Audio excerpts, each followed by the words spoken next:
Hey, welcome everybody. Thanks so much for coming. Really glad to have you here. I'm sure we'll have people coming in, coming out at various times. That's fine. My name's Dr. Carl Kopp. I'm a professor here at Bloomsburg University in our Department of Technology, Analytics, and Workforce Development. But we're the program of instructional design and technology. So we provide the learning and education that keeps the world moving.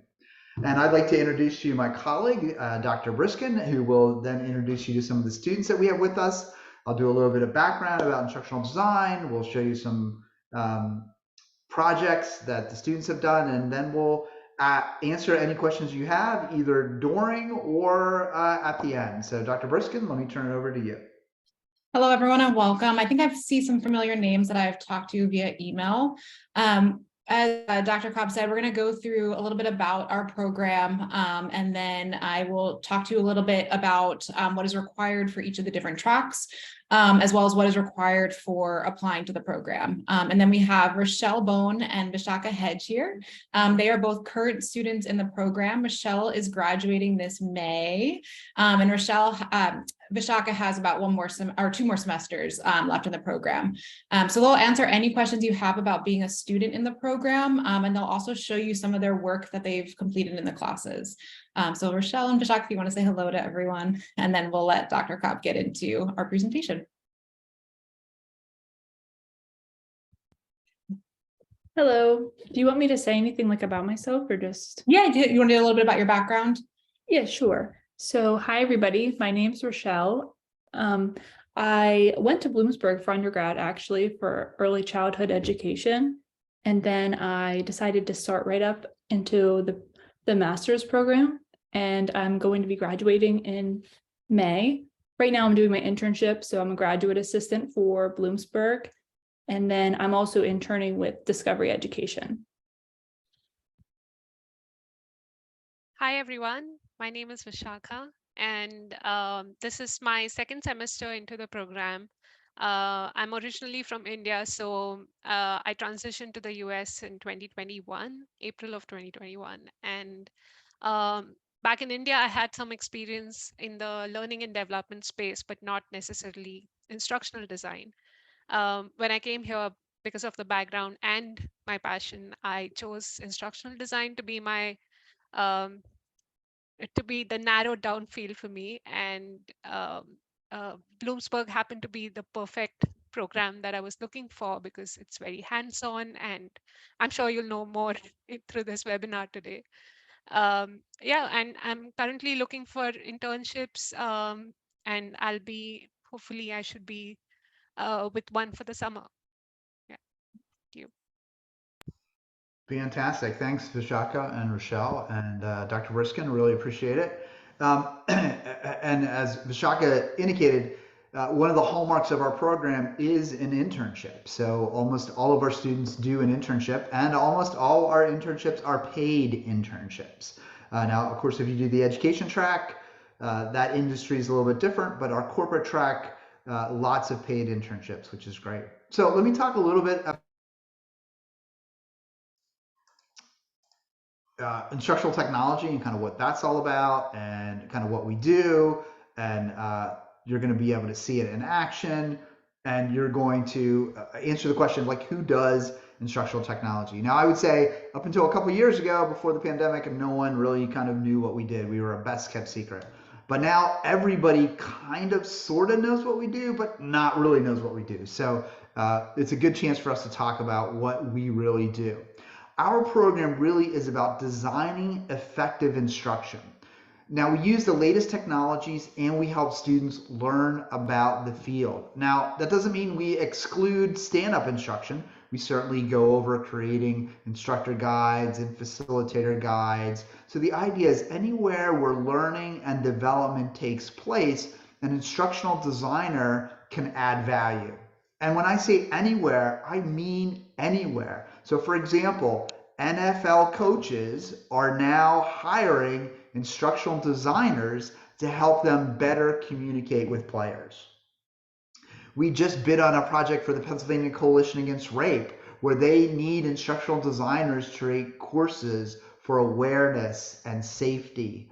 We create courses for nonprofits, for for-profits, for educational institutions, K through 12, K through college, right? So lots of different programs and careers require instructional design and technology. So kind of what do we do? What is instructional design and technology? What is that? Well, it's certainly about the technology, but it's not all about the technology. If you come into our program, you'll certainly have a course on AR and VR, and we'll dabble in the metaverse, and we'll do a little chat GPT, but it's really not the technology that makes the difference. What makes the difference is the fact that online learning and teaching leverages technology, but based on a sound process called the ADDIE model: analysis, design, development, implementation, and evaluation. Now, there's lots of different variations of that model. There's even something called the SAM model, which is successive approximation. There's agile. There's all kinds of models. But at the heart of designing instruction, no matter what model you call it or how you couch it, there are really 5 elements that need to be understood: analysis, design, development, implementation, and evaluation. And our students learn how to do all of those. And the other really interesting thing is that each one of those, analysis, design, development, implementation, and evaluation, are careers. You could have an entire career doing nothing but needs analysis. You could have an entire career implementing learning solutions. So if you find part of this model that you like, you could have a career in each of the phases, steps of the model. So what do we do? Well, we want to know, the needs of the learning, like what's going to be learned, who's going to learn it, what kind of content do they need, that kind of stuff. Your needs analysis for, an NFL football coach might be a little different than a 6th grade student. But some of the techniques and processes and tools are the same. So we teach that across the board. Then we talk about design. How do you design the instruction so it's interesting, so it looks good, so it functions properly, so people are excited to take it? So one of the areas of my specialty is game and gamification. And gamification is designing instruction so it's motivating. And so that's another thing that we learn in the program. And then develop. So we use tools called authoring tools to create instruction. And the great thing about authoring tools is that if you can use PowerPoint, if you can use Excel, if you can use Word, you can use authoring tools. In some cases, the authoring tools are even easier than pivot tables in Excel. So if you can use those tools, you can be a developer. Because again, we're not about the technology, we're about the intelligence application of a design model that leverages technology. So we always kind of keep that in mind. And then implement is where we make the instruction work in the company, in the school, in the organization. You could build the best instruction in the world, but if you don't implement it properly, if people don't want to take it, you've wasted your time. So we talk about how you do that. That's a little bit of change management. And then we talk about evaluation, like, does the instruction even work? How do we know it works? There's lots of different kinds of evaluation. There's formative and summative evaluation. We can dive deep into the academic side of it for those of you that are interested. In fact, we've had a number of our students earn their master's degree here at Bloomsburg and then go on to PhD programs. In fact, PhD programs love our students because our students have the practical knowledge to implement the ideas and concepts at a deeper theoretical level. And our students also have an understanding of the theory so that they don't get lost or glaze over when you start to talk about some instructional design theories. Now, the next question you might have is like, who does this? Like, what skills do I need to bring to the table? Well, one is we love people who can write, think, innovate, and communicate. If you've got a liberal arts background, we'd love to have you.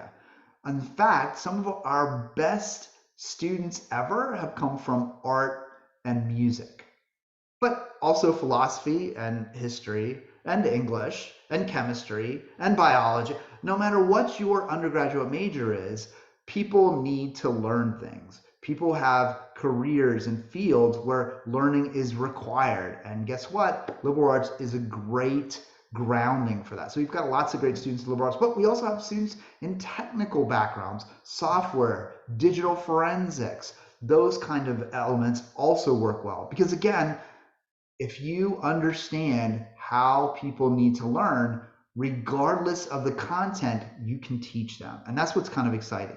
The other thing is analysis skills, right? We got to figure out the problem. What's the best way to create the instruction? How do we design that instruction? All those types of questions. And then teamwork.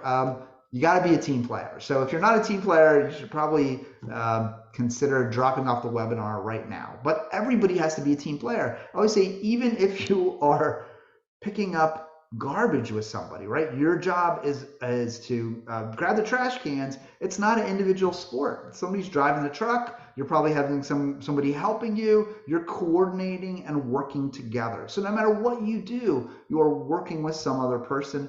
In instructional design, it's a real day-to-day, shoulder-to-shoulder getting work done. And creativity. This field has lots of room for creativity. So we have an instructional game design certificate, and we are creating really cool learning games in that class. So lots of opportunity. And finally, problem solving, right? We have instructional problems and people solve those instructional problems. And when I say people, I mean you, graduates in our programs, students in our program. So these are the skills that you need. You can have these in various levels. We work to foster these skills as well. So it doesn't mean, hey, Dr. Kopp, I'm not used to problem solving. I'm not sure how to do that. We'll teach you, right? We'll teach you people say, oh, you can't teach creativity, but you can. There's some techniques that we will talk about in the program. So what is the field? Well, the field is tremendous. According to the Bureau of Labor Statistics, if you come into this field, will get a 10% increase in job outlook by 2026. And the national median average, that's the national median, right in the middle, is $64,000. And we've had students make a lot more than $64,000. Why? Because they go to, and it depends where you go, right? If you go in the Midwest, you're going to earn a little less than if you go out to California, right? If you work for somebody like Amazon, you'll earn a little bit more than, mom and dad's motorcycle shop, right? But all of those organizations have instructional designers. So it's a really good career. The other thing is you can do it from anywhere. You can work in the office or you can work at home. My wife's an instructional designer. She's been working at home for the last 10 years. So lots of opportunities to work at home if you want to do it. Other people I know who are instructional designers are like, no, I want to go into the office, and they do. So that's a little bit about what the field is. It's really exciting and really kind of interesting.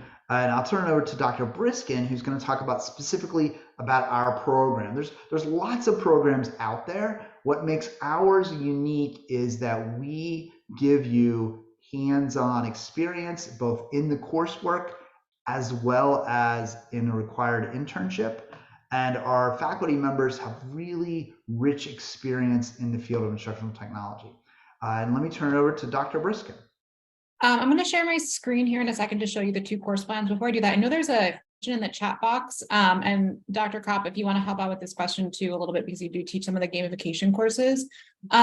So some of the descriptions have been updated. So we use different software. So we use a lot of authoring software such as Adobe Captivate, Articulate Storyline, Rise, and then in some of the gamification courses, I know we do have a Unity, we do teach Unity in some of the advanced courses.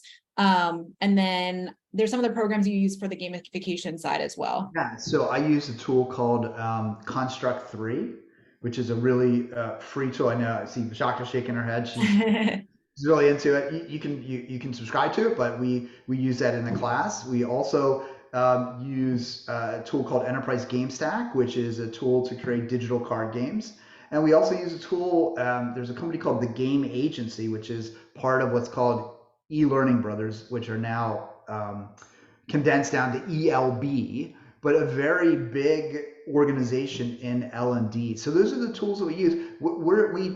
While we use tools for instruction, our main focus is on learning the concepts and conventions of the tools. So Construct 3 uses sprites, but so does Game Salad, and so does lots of other tools, right? So the idea is once you understand the basics of these tools, you can easily switch and pick up other tools. So what we try to do is we throw a lot of tools at you so that you can become tool savvy and pick those up. But if you want pure game design tools, and Storyline has lots of templates for creating games as well. So the hardcore game development is Unity through different elements to do Unity. We even have Dr. Dole did Unity independent study, so you can even go that way. And then Construct is Construct 3, which is a great tool as well. So thanks for the question, great question. And Dr. Briskin, back to you. So to talk a little bit about our 2 concentrations, and then we also have 2 certificates in the program. So if you want to be more on the corporate side or in higher education, typically those students go in the learning experience designer route. And then our students that want to work in K through 12 education would go the route of the instructional technology specialist. So a lot of is around the domain that you want to work with, just because some of the required classes are geared specific towards them. And then we also have 2 certificates, the instructional game design cert, as well as the e-learning cert. With them, you can also add the cert onto your course plan. So I'll work with you when we develop your plan of the courses that you will take. You would gear your electives specifically to earn that certificate as well. We actually have many students that do both certificates. It's one extra class when we work it out that you would have to take. So some students just do the master's program, but we do have a lot of students that also add on the certificates. So to show you what each of the plans look like. So our program is 100% online. You can take it both either fall, spring, and summer, where our classes are synchronous online, and then we do have a select few courses that are asynchronous, meaning anytime, anywhere. Our classes are held at night from 6 to 9 p.m. So you would have to be available during that time frame because they are synchronous, even though we are online. We're hoping in the future potentially to come back to campus, but right now we are all online. So the required classes for the corporate track or the learning experience designer. So you'll see there is some crossover between the 2 tracks, like the courses like instructional design, multimedia, intro to web. But on the instructional learning experience designer track, you get a little bit deeper into the authoring tool. So you'll take an intro to authoring class, which is built around Captivate and Storyline, and you do dabble a little bit into Rise. And then you do take an advanced authoring course, which goes deeper into those programs. On both your tracks, you'll see here in a second when I show you the education side, you both take a advanced instructional design course where you're working with a client on a project, so that it's not a fictitious client, you're actually working with a real client that is in the industry. So for example, some students have worked with Function of Beauty, the hair shampoo, our local hospital, Geisinger. So we do have a lot of organizations that we work with, so you can get experience working with a real client. And then we have our managing e-learning projects class, which is built around an RFP, where you do a big presentation in front of a panel. It's kind of like your capstone course. It's great because there's a little mini competition and there's a winner at the end of it. And then you have your internship. And then you do have an option for a thesis if you do not want to do an internship, but a majority of our students do want that practical application, so they do work for an organization. And then from that, you get to pick 3 electives from our course listing over here. And then on our education side, you'll see, like I said, some of that crossover with instructional design, multimedia, and then website development. But then you'll see that it gears a little bit more into the K through 12 education with the tech planning course across curriculums, the tech application, so using different apps and programs in the classroom. And then there is a research course. And then you get, again, pick 3 electives from our course listing. When you are applying to the program, there are some requirements. So you would need to have your transcript sent over from any university or institution that you have attended. We ask that you write a personal goal statement, so what your hopes are from this program, because it does help us as we're making a course plan to see the electives that would be best fit. And then also a resume. I think now it's 2 references again, your resume or vita, and then you would submit the application online.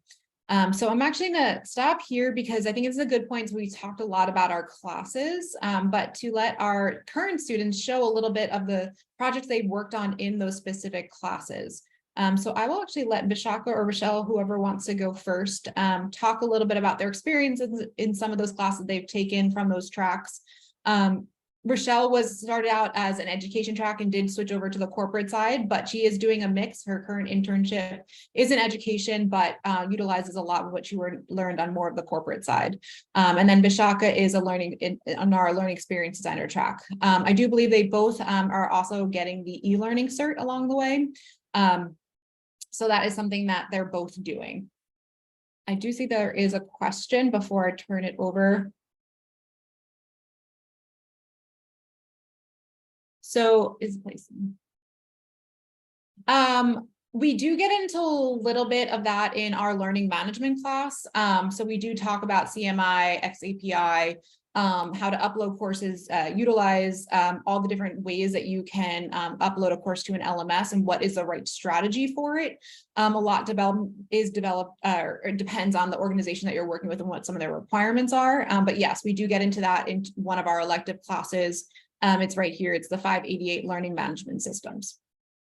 And actually, this semester's managing e-learning projects course is using a tool called SparkLearn. So we have lots of corporate partners, and one of our corporate partners, SparkLearn, has generously donated the use of SparkLearn for the semester, so the students can check it out. And SparkLearn is totally XAPI compatible, turning total learning record store compatible, and we're even dabbling in some of the analytics in that tool. So you will have a chance to kind of see LRSs and XAPIs and those types of elements in more likely than not, more than one class. But sorry, let me turn it over to Vishaka and then Rachel. Vishaka, do you want to go first or do you want me to go first? It's up to you. You could go first. I can go. Okay, cool. So I guess I should start by saying that I also have the e-learning certificate. I completed that in the summer, I believe. But so like the whole entire program is taking me 4 semesters. So I think that's probably good full-time, 4 full-time semesters. But I thought I would, since Vishaka is also corporate track, I thought I would kind of focus more so on the ed track to show you some stuff. Okay. So one thing I wanted to highlight, if there's any people that are like trying to figure out how to bridge that gap between education and then, you know, getting this master's degree. One thing we do at this program is you can elect to take a course. It's called online course design. It's where you can actually create an entire like semesters worth of a course, or like a year if you're an elementary school teacher. And you can actually put it in to, we use Bolt, but it can be like Canvas, it could be like Blackboard, anything similar. This is really great experience to just learn how to use a tool like this. So we populated it, did some discussion posts, and then let me move this. One thing that's really cool about this is that you're actually the course administrator. So you get to see it as if you are like the teacher. There's some really cool back-end things as well, but I'll just take you around. So we populated the content. And then I'll take you over. We also have a course called LMS. It's Learning Management Systems. And that kind of goes hand in hand with that question that was already asked. In this course, you get to explore what LMS would be the best. You research a new one like every single week. And then you actually get to like dive into more of the analytics within like several different LMSs. So if you look here, like these users, it says LMS 03 because all like however many students are in the class get their own Bolt course. And then you can kind of see here, like this user had 20 logins where this one only had 10. And then, you know, like 80% of the course was completed by Zoe, whereas like 76% of the course was completed by, Andrew. So that's really cool. I think that's a great way to like bridge the gap between, the ed track and just like what you can do with that. Also, this is a software called Storyline. This you would do in like authoring class, either intro to authoring or advanced authoring. Actually, I'm going to start with this one. So intro to authoring is obviously the authoring course that you start with. So this is one of my projects for that. And there is audio. So I'm not sure if that'll play. Welcome to this short lesson on the ADDIE Can you Model, hear a that really framework for robotic instructional audio? design. Before we begin, enter your name in the box and then click the right pointing arrow to get started. So this is the instructional design model that I think Dr. Kopp was talking about a little bit earlier. We do a lot of our projects based around this model. And then if you just type your name, you have to type it before going on. Here's how to navigate this course. To go forward and back, use the arrows in the bottom right corner. To pause the audio track, use the play/pause button. To activate the closed caption, use the CC button. To assess the course menu, click the house icon in the upper right corner. What And- is the ADDIE model? The ADDIE model is an That's my voice, so I'm not going to play that for you all. However, this is something that you could expect to create in your first semester of the course. And now I'll show you something that you could expect to create in like advanced authoring. So this could be like one semester after you take the intro, or even 2. So I put like the subject, you get to pick your own subject. So I just put like buying a house, type your name in. Oops. And then it goes to the navigation.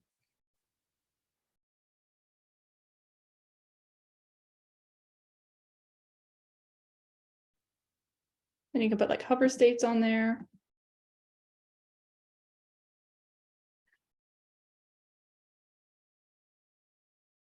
And then this is something cool that you can put in like 360 images. And then put like these little hotspots on there. This would be really cool for like a virtual field trip. Or just even like we did something with the orientation office. That was like a map. But yeah. So. And also, I thought it'd be nice to just like show a glimpse of RISE. Is there a specific RISE course that I can show Dr. Briskin or Dr. Kopp? Which one can she show? You mind if I show your microlearning course? Yeah, that's a perfect one. Yeah. Okay. Not to put you on the spot. But yeah, Dr. Cobb's great course. Yeah. Yeah. Okay, this- My microlearning course. Yeah, the one Okay. for you. I thought you meant Dr. Briskin. I thought Dr. Briskin was too. So Yeah, it's just this section. But this is RISE. Let me preview it. So this is like where we can like actually put the course. So this tool is really, really nice. You can check all these boxes. So we use this to house the course and add some videos and also put in those storyline interactions that I just showed you, like the house. So this is a storyline interaction. So you can actually put these into a course like this. There's some true false questions. And it's really, really fast to develop with this, but we cover it a little bit. But I just thought it'd be nice to highlight that. I do see there's a question before we move on to Vishaka. So is there a way to combine both tracks? Yes. We again would have to gear your electives towards the difference of the classes between the 2 different tracks. So all the electives that you would take would be for that.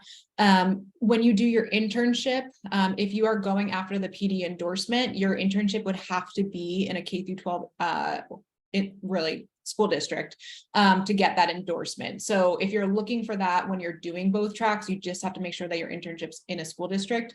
But if you are not looking for the PD endorsement, then you could do your internship in a corporate organization or a nonprofit, but more on the learning experience designer track. So yes, we meet when you are entered into a program. We'll create a course plan. So if that's something that you're looking to do, we'll just make sure that we gear your electives towards it.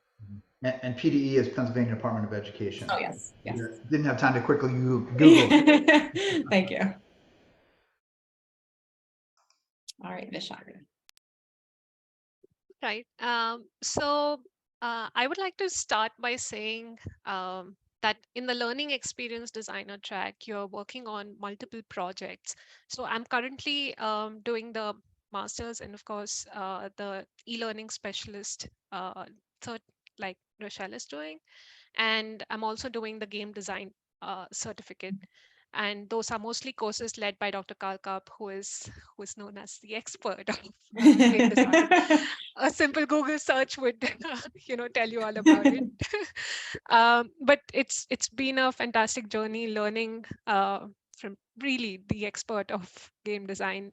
You'll get a lot of perspective about how learning games are designed. So if you've been that gamer all through your life, this is like the perfect way to monetize and also do something good because you're going to help people learn through your games. So that's one way to integrate these certificates with your masters and have a more holistic journey throughout.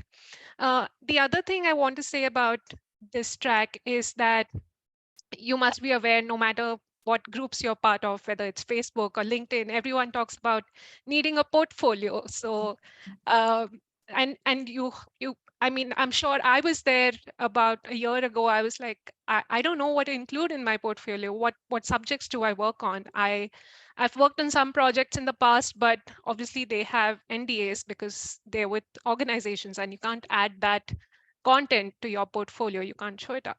So I would say doing this program has helped me organically build my portfolio, and I'm going to show you a little about that in a minute. So I literally have all my, are you able to see my screen? Yeah, we can. Yeah, so this is literally my entire submissions of my assignments put up here as projects for my portfolio. So I'll talk about this one a little later, but I would like to start with this project, which is basically based on data and device security. There are two aspects to it. One is a functional storyline, articulate storyline course that I made for this one, but there's also the entire process, the instructional design process that was followed to make this course. So that one you would go through in the intro to authoring class. So you're not just working with the tool, but you're also going through the entire process with, I mean, with a lot of fun classes. I would say they're some of my favorite activities that were done in class, and you know how you can do it for your course that you're developing. So this one was, oh, okay. I have to. It's so top secret, Vishaka, that you Yeah. So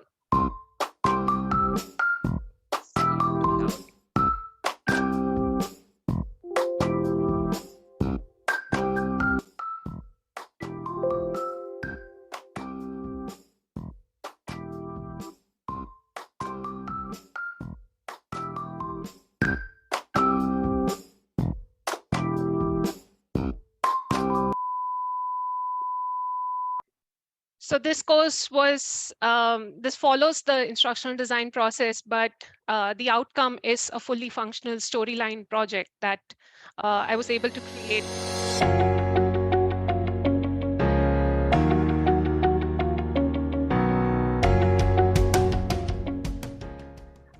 this is a long one, so I won't go through the entire thing, but this was done purely with Storyline. Similarly, I have a project that was done for ADDIE, like Rochelle mentioned. So that was again with Storyline. So there are two tools that we majorly explore. One is Articulate Storyline and the other is Adobe Captivate. So this one was done in Storyline again. So you're going to learn about animations. You're going to learn about different interactions that you can add. Like Rochelle mentioned, there's a 360 view that you can add. So these are some click and reveal interactions. You can have hover states. You can have this is honestly my personal favorite tool, and there's a lot you can do with a tool like this, and it's a really intuitive tool, very similar to PowerPoint. If the basics are very similar to PowerPoint, I would say. So if you know how to use PowerPoint, you'll definitely know how to use Storyline. So this was one that I created for using the ADDIE model as my subject. I created using Storyline. And similarly, the other tool that I was talking about, Adobe Captivate, it's an infamous tool, but it's really useful for some reasons. And I would like to show that after this piece.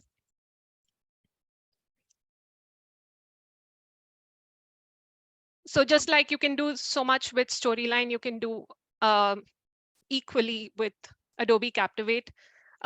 Adobe Captivate, like other Adobe tools, has a steep learning curve, but if you have the passion for it, I don't think there's anything that can stop you from creating beautiful courses. So this is, again, one that was created in Adobe Captivate, and currently I'm doing my advanced authoring course. So out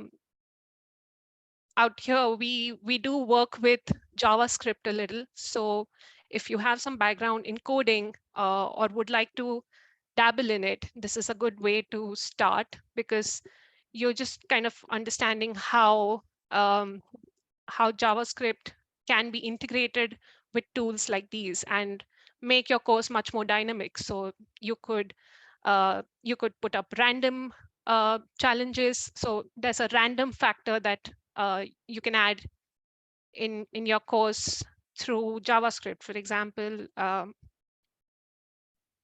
yeah, this is an interaction. So for example, on this screen, you can see yellow plus green show up. If I move forward and if I come back, it's yellow plus orange, right?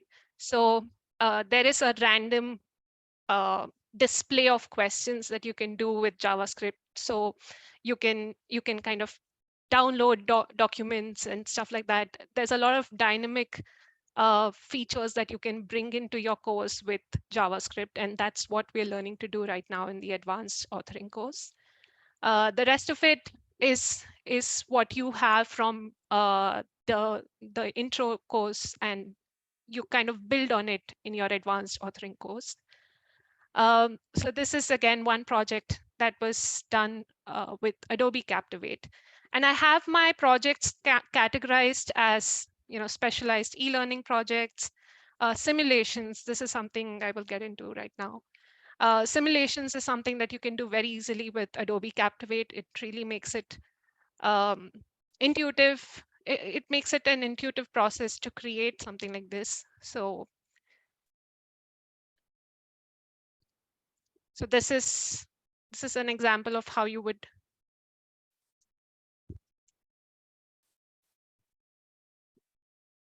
create a simulation using the tool, and it really makes it simple when you have the tool shouldering most of the responsibility for you. So that's a great use of Adobe Captivate for that one. This project is also done in Adobe Captivate, so you can play around with visuals, you can have animations, you can also integrate. Hi, my name is Astro. Welcome to this training. Today we will learn how to protect your home network security. Let's get your name before we get started. Sorry about that. So out here as well, there are demo videos that you can add, demonstrations of the simulation that you're going to do, or you can actually have the simulation out here. So Captivate is really good for simulations if you haven't worked with it before. So this is something you can do again for a simulation. The next category would be micro-learning projects that we just looked at. So these were the ADDIE ones and the advanced authoring project that we looked at.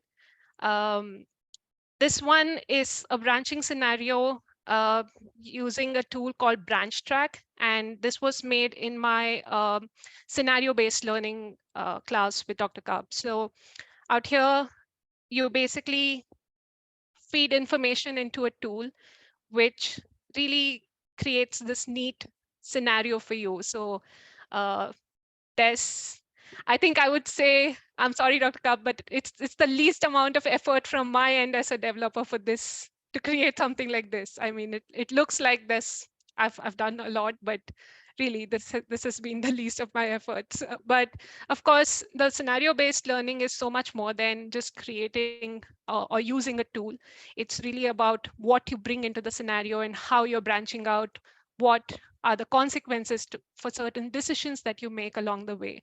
So I think that perspective is a major takeaway from that course, I would say. So while you're using tools in all the courses that you're going to go through,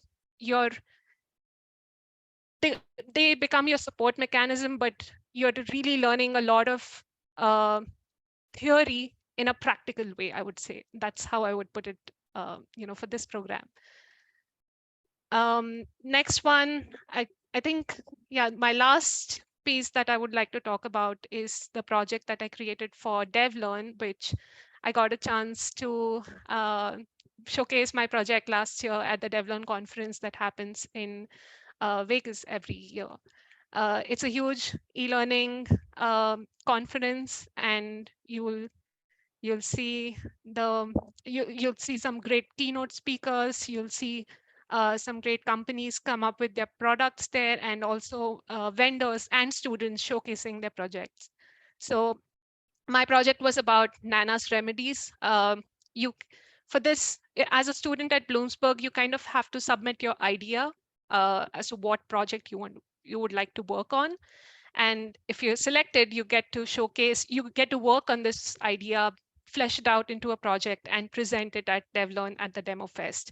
So I presented this project, and it won the Best Student Project Solution Award. And again, this was created using Storyline. So there's a loop animation here. Once you enter,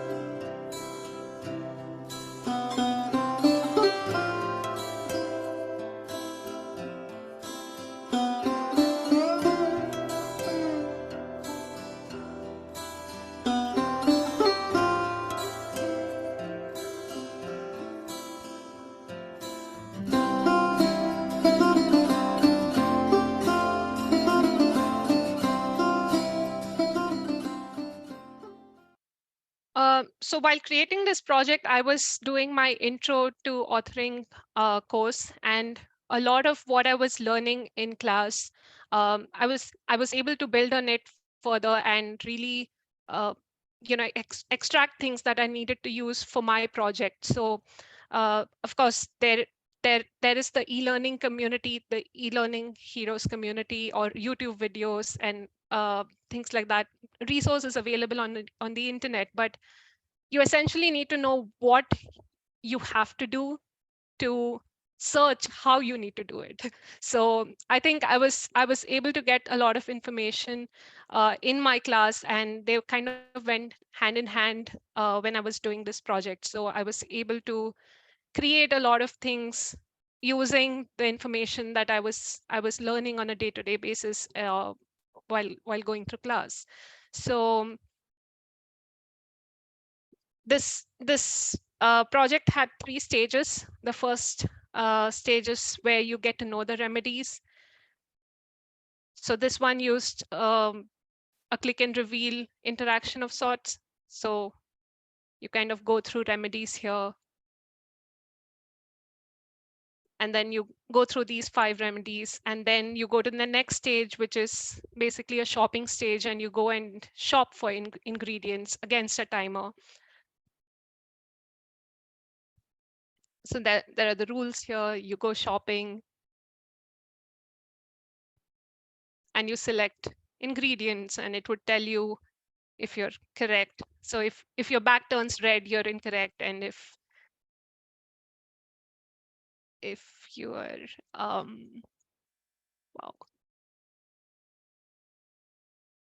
So if you choose the right ingredients, it would turn green. It's been so long, I myself don't remember some of the things.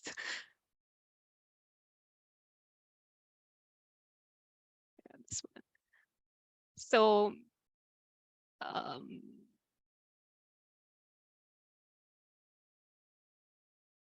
there you go. So your bag would turn green if you add the right ingredients, and you have a timer against which you're working, and you complete the stage and move on to the next stage, which is the shopping stage. So I'm gonna.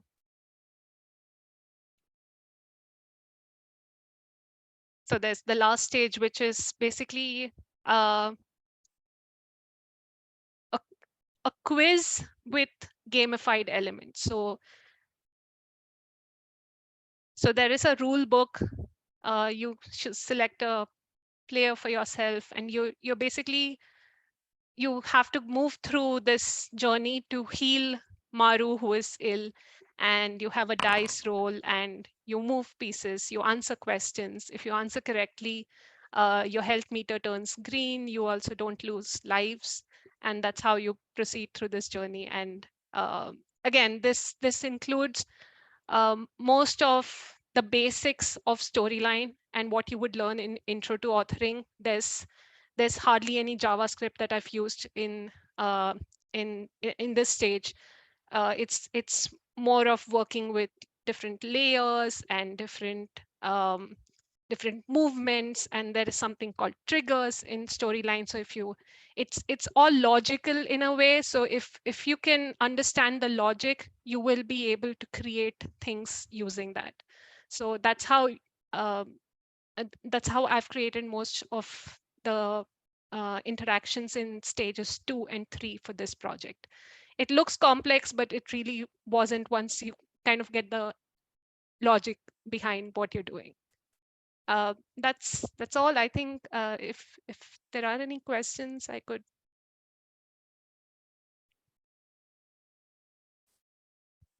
Yeah. Over to you, Dr. Briskin. Sure. Thank you so much, both students. We will open up for questions. I do see there's some in the chat box. So there was one question about taking courses from the education side, going part-time. And so, yes, you can take classes on both tracks. So on our education side, most students actually do go part-time. So as a part-time student, you take 1 to 2 classes a semester versus a full-time student takes 3 classes a semester. So we would just gear that towards how many classes you want to take. We are not cohort based, but you do end up taking most of your classes with the same students. A lot of students on our education side do pick up more classes during the summer because there is a little bit more flexibility if you're working in a school district. So again, we will create a plan custom to what exactly your hopes are from the program and when you can take courses. I did see some questions around WCAG, which yes, we do go into that in our intro to web course. How do you make courses accessible? And then we also do get into that in multimedia. And then we actually have a specific course called Visual Design for Learning, which we get into how to pick your colors, all of those, what are most accessible, the theory behind it. So we do get into a lot of that in multiple of our courses, and it's on both tracks as well. Sorry, I took a string a little bit. Yeah, we actually, one of our alums just came back and did a webinar on accessibility. So we definitely talk about that and discuss that in the class. In terms of the question about education, you have an education degree. So we've had teachers last summer. Ellen was a teacher. She was an elementary school reading teacher. She came back and got the degree, and now she uses some of the tools and things that she's developed actually in her classroom. We've actually had other people who were teachers move out of the classroom and become technical support specialists. So they help the school district utilize and implement technology. We've had teachers who have left teaching and got into ed tech, companies that do educational technology programs, or tools or apps. So they've done apps. We've had teachers go into corporate, so they leave teaching altogether and go into a corporate role. One of them actually went to SAP. We've had our students teach at the collegiate level. So they graduated from our program. They teach both at the community college, some have taught at the community college level. If you teach at the college level, you've got to go on for your PhD, but some people have done that. We've had people teach as like a software trainer. So lots of different jobs and integrations with an education degree, and lots of chances. Like Dr. Hummel, he's our education expert. He's worked with a lot of teachers, taking them to PACT and helping them find careers either within education or kind of moving outside of education. So lots of different opportunities there. The job placement, Kian, is very high right now, to be honest with you. One of the things that instructional design does within an organization is it reduces costs. So instead of having to fly everybody to a training center to do training, you can put it online. When you reduce costs, you become very popular in an organization. So the opportunity to provide and receive placement is very high. Now, having said that, it always ebbs and flows in terms of what's hot and what's not. So back in 1998, when the web was exploding, students were getting signing bonuses, right? That's ended in 2001 when the bubble collapsed. There were no jobs. But then 6 months later, it picked up again. What we're seeing now is it's not quite as frenzied as it was, right around the pandemic, but it's still a very solid. We've had companies like Merck are coming to campus. We have companies like MATC, which is a consultancy company. We've got companies like UL, Underwriters Laboratory, coming to campus. We've got lots of different organizations coming to campus to see our students in action and to hire our students either as interns or eventually as full-time employees. And then Rochelle also she is from that just placement. She's looking for a job right now, but her internship, just from the previous question, she kind of transitioned from education, was in the classroom to now on the corporate side. So I don't know, Rochelle, if you want to talk about that, working at Discovery Education. Yeah, definitely. There is so many opportunities for teachers if you're looking to stay a teacher and come into this program, or if you're looking to maybe have a master's that you have the opportunity to transfer out of it. But right now, so in my undergrad, I went for early ed, and then I started this program with kind of like the mindset that I would love to be in ed tech. So at Discovery, so it's a Discovery Education. It used to be part of the Discovery Channel, but we pretty much build supplemental materials. If anybody uses Discovery Education curriculum, pretty much when you buy the textbook, they include like lessons that you would have on your smartboard. So I built all of those at Discovery. And like every single university pretty much has instructional designers that will create online courses. It's a humongous cost saver for the universities, and like every university I've looked at has had them. So that's a great way that you could like transition out of the classroom if you wanted to. But Dr. Briskin, also, I replied to a question. I didn't realize it would like take it away. Sure. They asked about Mac versus Windows, and I think that's important. Yes. So you can use, this is a good question, Mac versus PC. So unfortunately, Storyline is PC only, so you would have to get VMware. I use a Mac and I just host that on my computer. So I would just say use the computer that you're most comfortable with, and then you'll just get the software to work on both. Captivate works on both sides. The only thing that I would say is try to get a computer that has a lot of memory. The programs are heavy on your computer, meaning they take up or they just need high speed. So if your computer is a little bit older, one thing to consider is getting a faster one. Just because you are using a lot of software and technology in many different classes. So in the multimedia class, you get into Beyond, you get into Photoshop, you get into Camtasia, Snagit. So there's a lot of different tools that you may need to put onto your computer. So just making sure, one, you have the speed and the space. But whatever Mac versus PC, it's the one that you're most comfortable with. And then go ahead. Can I just add one more thing? Sure. I have a Mac. I use a Mac for my undergrad. I got a new one. If you are considering getting a new computer, I would definitely look at like 225 gigabytes at the lowest, probably. That's just something to keep in mind. Yeah.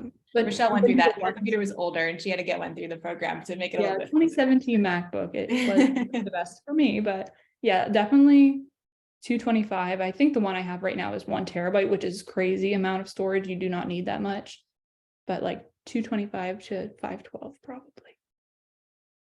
Excellent. And then there's 2 more questions. Tom, I might lean towards you.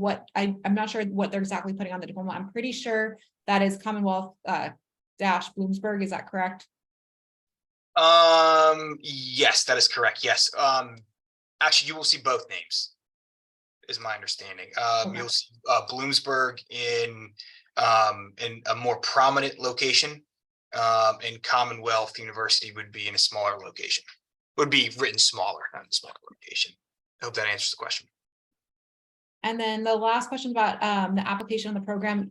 So it is online. So I don't believe there's a selection when you apply to the program. You are just right now we are primarily all online.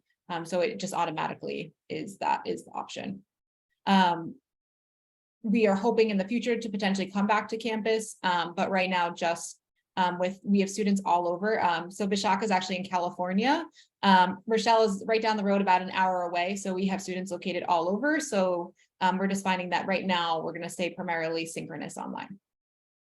Yeah, and I'm sorry to just kind of drop. Okay. My name is Tom Crush. I'm the Director of Graduate Admissions. One point of I did want to remind everybody, though, you could be a local student just like Rochelle and still enroll in the program. So even though your courses would be online, we still have plenty of students that will live in the area or live on campus possibly and just take all their courses online.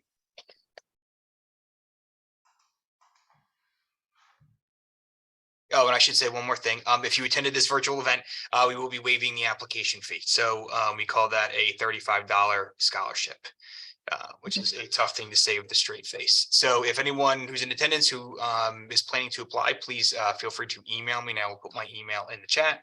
And if you're watching the recording, you can feel free to reach out to me offline, and I'm happy to get that application waived for you. Tom, can you also speak to tuition costs? Yes, for sure. Yes, absolutely. So when you look at tuition cost, let's drop in my email in here. When you look at tuition costs, there's a couple different things that you want to consider. One is, are you in state?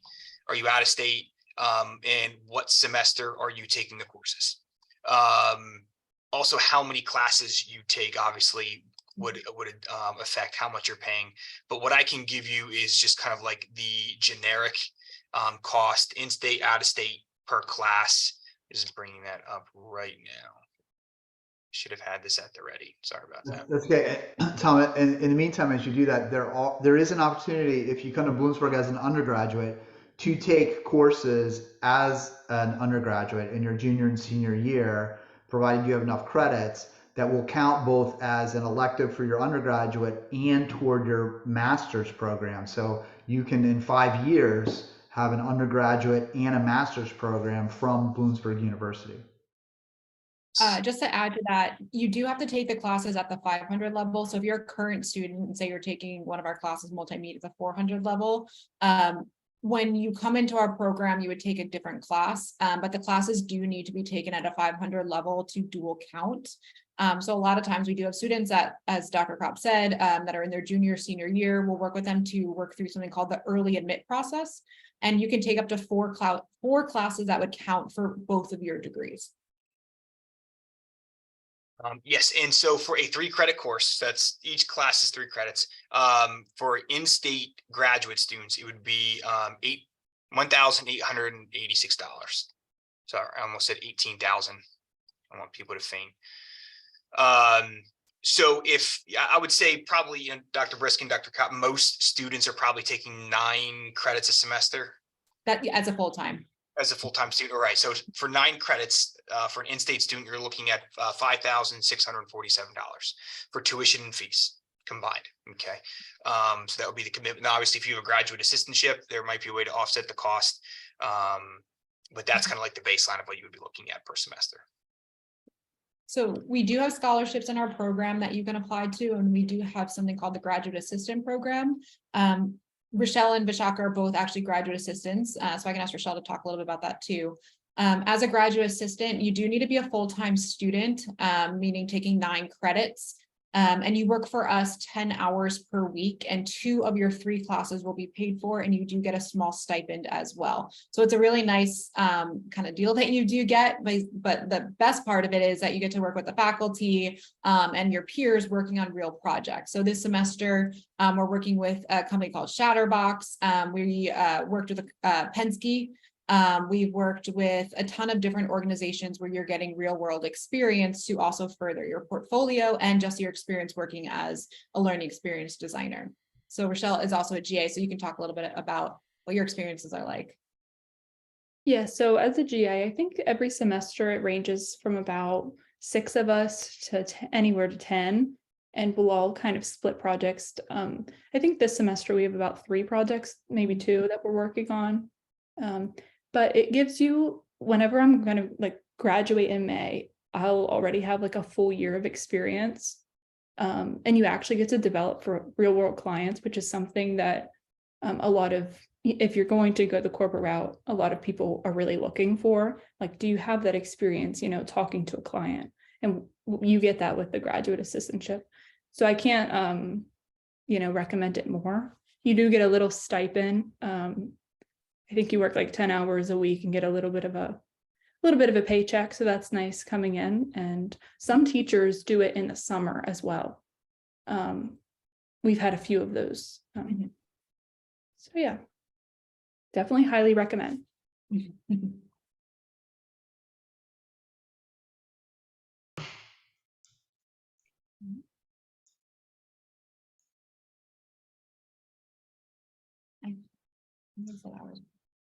So do you set hours? You do have to work 6 of your 10 hours during the day.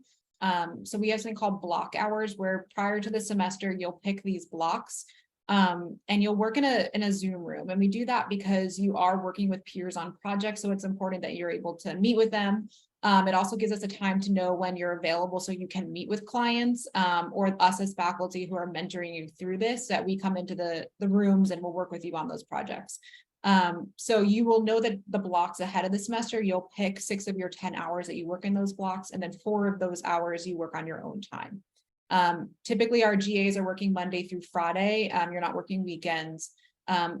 Most of them actually get their hours done Monday through Thursday when they're working through stuff. And also, like, you're going to meet people either way in the program, even though it's asynchronous. But GA is a wonderful way to meet people. Just everybody that I've been in like the Zoom rooms with, we all will start chatting, and it's just a really great way to, make colleagues in the field. And also, we do have graduate assistantships across campus too. Now, obviously, normally the ones that are most popular are the ones that are in the student's academic program of choice. So in this case, instructional design and technology, but we hire GAs across the campus. And we're always looking for more GA applicants too. So you do have a fair amount of options there as well. Every department's always looking for someone who has a background in training.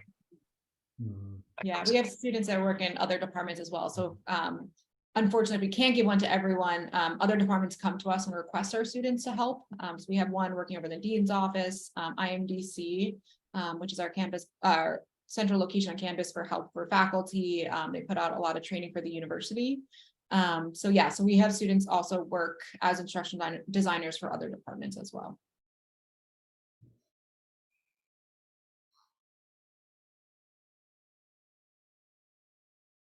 And one thing to note about that as well, you can be anywhere. So our GAs, our personal GAs are remote. Sometimes the other GAs do have to be on campus, but our GAs can be remote.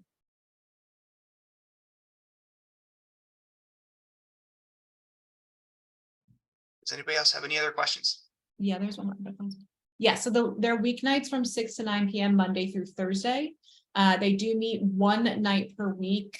So if it's on Tuesday, it would be every Tuesday from 6 to 9, or every Wednesday from 6 to 9. And then you do have your outside work or projects that you're working on for class throughout the week, but they are met weekly at night. There are a select few classes that are asynchronous. It is a small portion, but there are 1 or 2 classes like multimedia is asynchronous, and then visual design, which is one of our electives, but the rest are synchronous. To apply for a GA for our specific department, once you're enrolled in the program, you'll get an email from myself or Dr. Kopp that usually comes out that asks for applications. It's a kind of a website that you'll go through, and then there's an application at the end via Google form. We hired GAs 1 semester prior to, so for example, right now we already have all our GAs for the summer, and then we'll be sending out a call come June timeframe for our fall GAs. And actually on the website, we do have a section that shows you if you apply by this certain date, you would be eligible for it. So I would be mindful of that, just because if you do want to apply, you have to be enrolled in the program by a certain point. Just because you do go through an application process, and plus you also have to get certain things to be a GA, like fingerprinting and that such, which takes a little bit of time. So it's usually 1 semester prior to is when we put our applications out. Dr. Briskin, just to clarify, is that like for the whole campus, or would that just be for our department? As for our department, if you're going for the whole campus, there is also a link on our website that shows which ones are open, which you can apply to. So if there's ones that are open, you can apply if you do go later. But the ones specifically for our department have a specific deadline. We do have rolling admission, so we do say to try to apply at least two weeks prior to the start of the semester, because it does give our grad admissions time to go through your application, but we do have rolling admission. Is there credentials? So when applying to the program, I would say once you're through your first semester, it is helpful because then you start to learn some of the tools and theory that you can apply when you're working as a graduate assistant. But you can apply your first semester if you would like to. If we have more applicants than we do positions, we do sometimes go by time in the program class that you've taken. But if we have enough positions, we do try to make sure that everyone does get one. But we typically have 6 to 10 depending on each semester. So you would apply and go through that process. There's a few questions that you would answer when you apply. But if you can't get one through our department, I do typically send out the ones that are available, or we'll get requests for our students, and I may reach out to you if you applied for ours and we weren't able to give you one.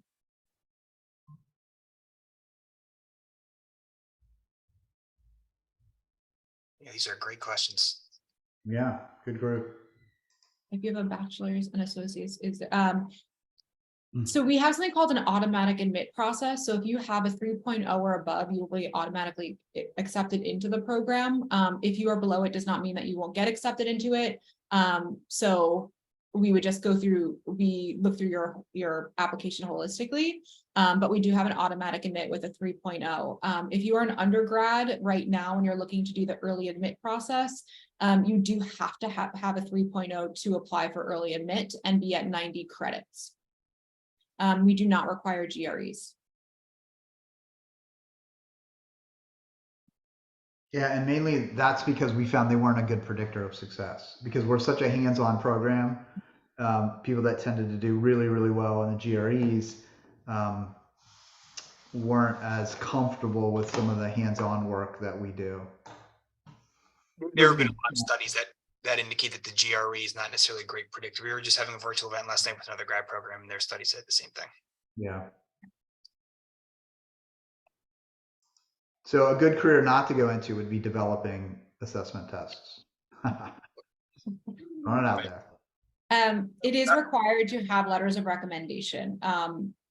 So if you have another master's, other certificates, or bachelor's, it is universal across the board, what you need to apply to the program. So you would send over those transcripts, 2 letters of recommendation. It used to be 3, but we have moved it down to 2 letters of recommendation, your goal statement, as well as your application.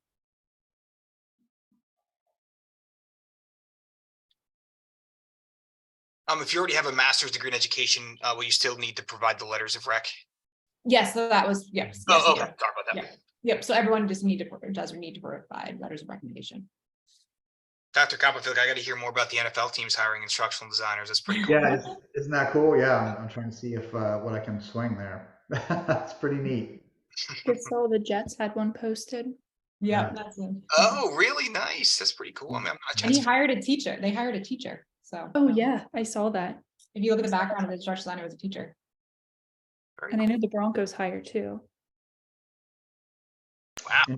No, that's pretty cool. Mm-hmm. Well, if there are no more questions, thanks everybody. This has been fantastic. Yes. Actually, thank you. There's one. Oh, was there another question? I do. Are letters accepted from the combination professional academic resources? Yes, they can be professional and academic, correct? Yes.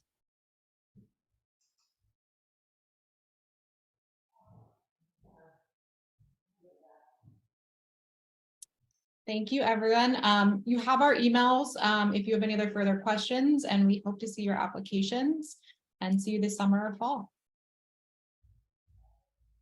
All right, take care, everybody. Hope to see you soon.